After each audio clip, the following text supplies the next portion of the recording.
8:11. Өнөөдрийн сэдэв уул уурхайн бүтээгдэхүүний экспорт хийгээд төсвийн орлого. Манай улсын уул уурхайн бүтээгдэхүүний экспорт хэвэн явах нь эдийн засаг болон нийгмийн өндөр ач холбогдолтой. Тухайлбал 20 мянган тээврийн жолооч ажилтай байна. Үүнээс гадна олборлох болон туслан гүйцэтгэгчдийн ажлын байрыг нэмж тооцох юм бол уул уурхайн салбарт 50-60 мянган хүн ажиллаж байна.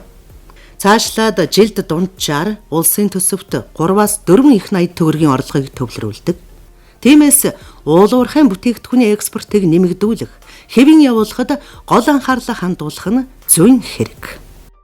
Энэ онд манай улс 36 сая тонн нүүрс, 9.5 сая тонн төмрийн хүдэр, 1.2 сая тонн зис, 20 тонн алт экспортод гаргах боломжтой гэж тооцсон. Гэвч 1-р сарын статистикээр гол нэрийн түүхийн эдийн экспортын биет хэмжээ болон орлого өнгөрсөн оны мөн үеэс буурсан үзүүлэлт гарчээ. Тодруулах юм бол зэсийн баяжмлын экспортын хэмжээ 28.6 мянган тонноор, орлого 18.6 сая Америк доллараар буурсан бол нүүрсний экспорт 600 мянган тонн байгаа нь өмнөх оныхоос 1.8 сая тонноор буурсан байна. Мөн төмрийн хүдрийн экспорт 602 мянган тонноор, орлого нь 70 сая Америк доллараар тус буурчээ. Гадаад худалдааны тэнцэл өмнөх оны 1-р сард 181.1 сая Америк долларын ашигтай байсан бол энэ оны 1-р сард 16.3 сая Америк долларын алдагдaltaй гарч байна. Үүнд гол нэрийн түүхийн эдийн экспорт эрс буурсан нь голлох нөлөөг үзүүлжээ. Хилгаал дээрх асуудлаа шийдвэрлэж чадахгүй бол уул уурхайн салбараас төвлөрүүлэх орлого төлөвлөсөн хэмжээнд хүрэхгүй гэдгийг эдийн засагчид хэлж байна. Одоо яах зарга багт ч нөгөө хил гайлал нэхээсээр хилийн бомтын төгжрөл байна. 11.6 сая тонн гарлаа шүү. Тэгэхээр өнгөрсөн 21 онд тэгэхээр энэ жил бол за нэмэгдүүлээл нэг 20 сая болох байлгүй. Уг нэг 30 сая 40 сая гаргуул төсвийн одоо ашиг орлого арай гайг болох юм байна. Нилээс л хамаарна. Эдийн засагч ангарын яриаг сонслоо. Экспортын хэмжээ ямар байх нь урд хөрштэй хийх яриа хэлцээрээс ихээхэн хамаарна. Олон улсын зах зээл дээрх үн ханш ямар байхаас орлогын хэмжээ тодорхойлогдно. Хэдийгээр нүүрсний экспортод тодорхойгүй байдлууд бий болсон ч цахилгаан автомашины үйлдвэрлэл нэмэгдэж байгаатай холбоотойгоор зэсийн эрэлт өндөр хэвээрээ байна. Оросын холбооны улс Украины маргаантай холбоотойгоор алтны үнж өсөх хандлагатай байгааг эдийн засагч Наранбаатар онцоллоо. Нүүрсний салбарын хувьд бол төлөвлөсөн орлогодоо хүрэхэд том хэцүү байна. Тэгэхээр он гарснаас хойш ер нь бол нүүрсний экспортын тэг зогсолт хийсэн гэхэд болно. Учир шалтгаан нь юу гэхээр хятад бол одоо манай гол нүүрсний худалдаа авах зах зээл доод чинь ингээд бараг 3 сар гарах гэж байна гэж үзэх чинь бол экспорт ер нь хийдэг тэг зогсолттой шахав ба шүү дээ. Ер нь бол хятадын өвлийн олимп тэгээ залгуулаад 4 сард нөгөө коммунист намынхны их хурал болно гэж байгаа. Энэ үйл явцуудын дараа л ерөнхийдөө бол хятад хил гайлын бодлогоо жоохон зөөлүүлэх болов. Энэ коммунист намын одоо их хуралтайгаа холбогдуулаад зеро ковид буюу одоо ковидын халбаргүй бүс нутаг гэдэг энэ хатуу бодлогоо бол барьсаар явах нь ойлгомжтой байна л та. Энэ жил 36 сая тонныг олборлоход төлөвлөсөн гэхээр чинь баг 4.1 нь байхгүй болчихно гэсэн үг шүү дээ. Хугацаагаар нь ботход. Тэгээд цаашаа хилээ нээлээ гэхэд хангалттай хэмжээнд бас нэх үгүй юу. Тэгэхээр бол нүүрсний экспортын хувьд бол төлөвлөгөөндөө өргөд хэцүү. Харин зүгээр алт зэсээс бол нөхөж магадгүй. Алт зэсээс нөхөд магадгүй. Яг тэгэхээр зэсийн үн бол та бүхэн өнөөдөр яг ярилцах хугацаанд Лондонгийн металлын бирж дээр 10 орчим мянган доллар тонн байж байна. Тэгэхээр ер нь цаашдаа бол энэ хятадд ч тэр дэлхийн зах зээл дээр цахилгаан машинууд үйлдвэрлэл нэмэгдэж шүү дээ. Нэг цахилгаан машин үйлдвэрлэхэд 80 кг одоо зэс хэрэгэлдэг дунджаар. Тэгэхээр цахилгаан машины үйлдвэрлэл ихээхэн нэмэгдэж байгаатай холбоотой зэсийн эрэлт бол одоо маш их нэмэгдэж байгаа. Энэтэй холбоотой бол бас зэсийн үн бас өсөж байна. Хоёрдугаарт алтаараа бас бид нар нөхөх бах. Алтны бас та бүхэн ярилцах үед бол 1910 орчим долларт хүрчээд байна л да. Нэг унц гэдэг чинь 31.1 грамм алт гэсэн үг. За учир шалтгаан нь бас юу вэ гэхээр энэ Орос Украины одоо энэ сөргөлдөөн бол алтны үнийг хөргөдөж байна. Энэ Орос Украины сөргөлдөөнөөс болоод бас энэ дэлхийн бас 3 дугаар дайнч гарч магадгүй гэсэн тийм эмзэглэл имэйлт айдас хүйдэсүүд дэлхийд даяар бол байна шүү дээ. Тэгэхээр дайн болоход яах вэ гэвэл хүмүүс хөрөнгөө илүү үнэ цэнтэй өөр хөрөнгө рүү шилжүүлдэг. Одоо мөнгөө бол алт руу шилжүүлэх процессор явж байна гэсэн. Нүүрсний салбарт үйл ажиллагаа явуулж байгаа аж ахуйн нэгжүүдийн техникийн үзүүлэлтээр манай улс жилд 80 сая тонн нүүрс олборлох боломжтой. Хил гаалын нэвтрэх чадварыг тооцож үзвэл 50 орчим сая тонн нүүрс экспортлох хүчин чадалтай. Тиймээс төсөв тусгасан 36 сая тонн нүүрсийг гадаад зах зээлд нийлүүлэх бүрэн боломжтой. Хамгийн гол нь худалдан авагч тал болох бүгд найрамдах хятад ард улстай нарийн тохиролцож хизээ аль бомтоор хэдэн тонн нүүрс худалдаалахаа тодорхой болгох нь аж ахуйн нэгжүүдийн бизнес төлөвлөгөөнд чухал юм а гэж нүүрсний ассоциацийн гүйцэтгэх захирал Зол Жаргал хэллээ. Уул уурхайн компаниудын төлөвлөгөөнд тусгагдсан боломжтой экспортлох хэмжээг нэмэх юм бол 80 сая гаруй тонн гэж. Техникүүд. Тэгээд 80 сая гаруй тонн нүсийг компаниуд гаргаж чадна. За яг хатуу тоо байхгүй гэхдээ ойролцоогоор 50 сая орчим тонныг бол одоогийн дэд бүтэц хил гайлын энэ байдлаар бүрэн сайн ашиглаж чадах юм бол 50 сая гаргаж чадна гэдэг. Тэгэхээр 36 сая бол бид нар техникийн хувьд хил гайл дэд бүтцүүд бол гаргаж чадна. Хятад улс 36 сая тонныг Монголоос авахгүй гэдэг бол би мэдэхгүй. Улс маань нэр нь 70 гаруй сая тонн кокстой нүүрс жилд гадаадаас авдаг. Эрчим хүчний нүүрс бол 300 сая гаруй авдаг байхгүй. Тэгэхээр 70 гаруй сая тонн кокстой нүүрстэй ч юм талыг нь Монгол улсаас аваад үлдсэн талыг нь болохоор одоо Америк, Канада, Орос, тэгээд Африкийн улсууд ингэж аавна гэдэг магадлал бол тийм өндөр биш л дээ. Гэтэ энэ бол яаж шийдэгдэх вэ гэхээр ерөө Монгол Хятад улс хоёрын одоо худалдаа эдийн засгийн хамтын ажиллагаа их сайн байх юм бол тэгээд гадаад харилцааны асуудал бол нэг чухал болоод байна. Тэгэхээр гадаад харилцааныхаа хүрээнд Хятад улсад бид ийм хэмжээний нүүрс нийлүүлнэ гэдгийг тохирох бол хамгийн чухал асуудал.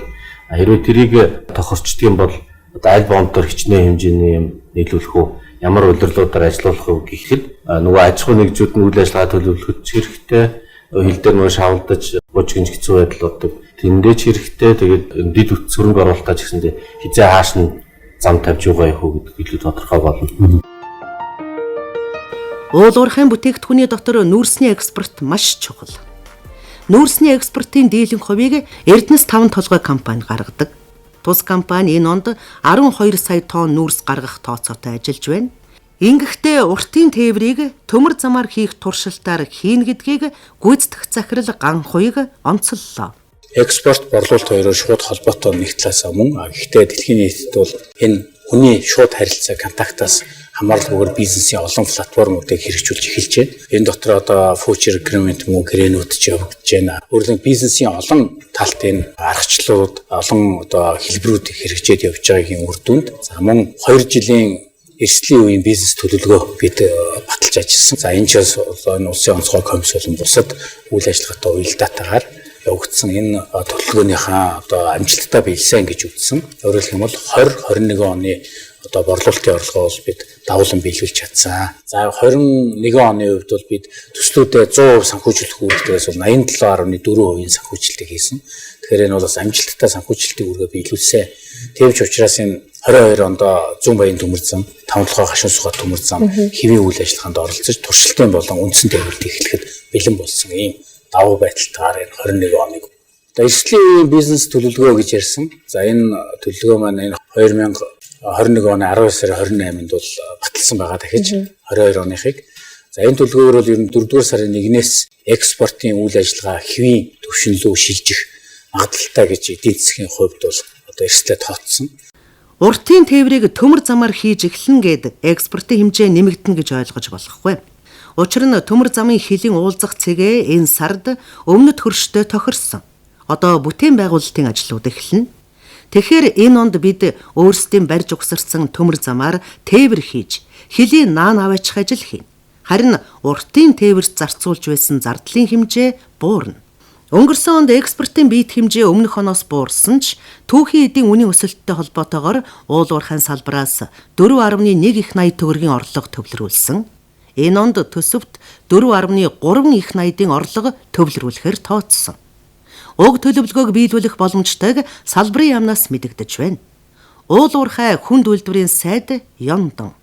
2022 онд бол эрдэс баялагын салбараас нийтдээ 4.3 их найт төгрөг бол төвлөрүүлэхээр төлөвлөсөн байж байгаа. Энэ бол одоо максимум өндөр тоо. Нийт нэгдсэн төсвийн орлогын 26.9% бүртгүүлнэ гэж байгаа. За өнгөрсөн 2021 онд бол манай эрдэс баялагын салбаар мэдээж хэрэг нүүрсэн дээр бол хэмжээний алдсан. Энэ бол биднээс алдсан боломж байлаа. Гэсэн хэдий ч одоо бас түүх эдийн үн сайн байсан энэ үед бол 4.1 их найт төгрөгийг бол биднээс төвлөрүүлж чадсан. Нүүрсний экспорт ердөө 16 саяг л одоо биднээс хийсэн шүү дээ. 16.1 сая. Тэгэхээр ийм байсан үед бол бид нэр 4.1 их найдыг бол төлөвлөж чадсан гэж бодох юм бол 4.3 их найд бол боломжтой гэж үзэж байна.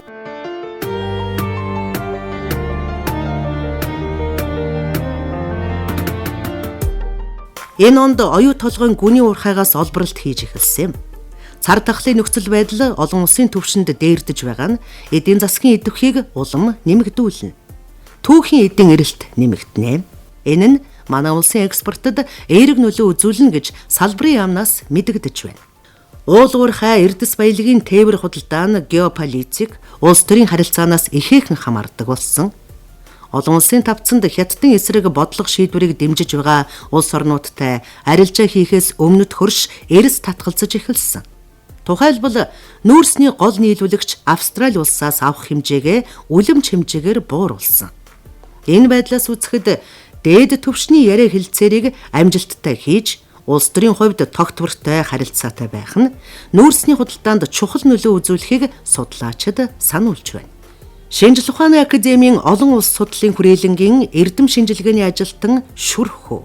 Улс орнууд бол энэ нүүрсний зах зээлийг бол бас улс төр геополитикийн үүднээс өршөөр болгож ашиглаж байна. Энэ бол зөвхөн хятад биш. Одоо энэ Европ, Оросын хооронд бол газ гэж байна. Одоо ингээл бусад олон улс орнууд бол энэ эрчим хүчний их сурвалж, тээвэр, дэд үтсийн сүлжээ гэдэг бол одоо геополитикийн том тоглоом. Монголд ч гэсэн энэ тодорхой нөлөөлөх юм бодит зүйл байна. Тухайлбал бид нар бол одоо сайн мэднэ Далай ламыг Монголд ажиллах үеэр хятад улс бол техникийн шалтгаанаар гэж хэлээд хэлээ хааж ясан гэх мэт. Тийм учраас мөн Австрал хятадын одоо энэ бодлого одоо юу гэдгийг харилцаа муудаад ирэх үед Австралиар авах нүүрсийг бол хэдийгээр их хамааралтай боловч шууд зогсоогоод одоо хүртэл нэг ихээр авахгүй байж байна. Ингээд ийм учраас ийм том нийлүүлэгчээсээ хятад татгалзаж чадж байна. Энэ юу гэвэл биднэрт бол бас л одоо ингээд бид нар бол ингээд нүүрсний том экспортын гарцаа улс төр геополитикийн ялах шилэхгүй шалтгаанаар хаалгахгүй байх хэрэгтэй л гэснийг ээж юм л та. Тэгээ нөгөө талаасаа бид нар бол өөрсдөөсөө шалтгаалах, мөн өрсөлдөх чадвараа сайжруулах ийм шаардлага бол байна л та. Монгол улсын ерөнхий сайд оюун эрдэнэ Бээжин 2022 өвлийн олимпийн наадмын үеэр хятад улсад айлчилсан. Ингэхдээ хил гаалын нөхцөл байдлыг сайжруулах, худалдаа эдийн засгийн хамтын ажиллагаагаа өргөжүүлэх, хэвийн хэмжээнд үргэлжлүүлэх чиглэлээр холбогдох албаныхан яриа хэлцээр хийж тохиролцсон. Тиймээс ирэх сараас экспортын гол боомтуудыг үе шаттай нээж тээвэр худалдаа хэвийн үргэлжлэх хүлээлт байна. 8.11 нэвтрүүлгээр уул уурхайн бүтээгдэхүүний экспорт хийгээд төсвийн орлого сэдвээр ярилцлаа. Бэлтгэсэн сэтгүүлч Баяр Жаргал, найруулагч Баясгалан, нэвтрүүлэгч Амар Жаргалан.